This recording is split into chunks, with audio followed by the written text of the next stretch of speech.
the quality can be a hit or a miss. I've seen melted or warped rubber TPU studs that aren't flush to the ground, which can decrease traction.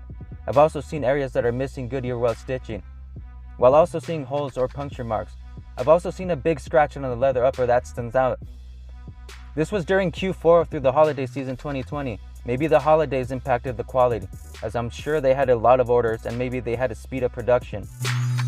Which brings us back to the question, would I recommend these boots? I would actually recommend these boots to the guy that's looking for a stylish and sleek Goodyear weld boot for city wear, that also wants a more practical boot for the elements, with the added water protection and TPU studs for extra grip, and for the guy that also doesn't want to spend $1,000 for a great pair of boots, but still wants good quality in his footwear. Just check out the quality before wearing out. I've had a pleasant experience with their customer support, and it really seems they stand by their product and will work with you to make things right.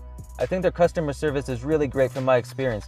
For those reasons, I feel comfortable ordering boots from them knowing they stand by their product, and I would actually look into grabbing some Captain boots with the new Storm King outsole for Colorado. I think the Captains are looking mean in matte black. Click into the playlist to learn sizing plus more.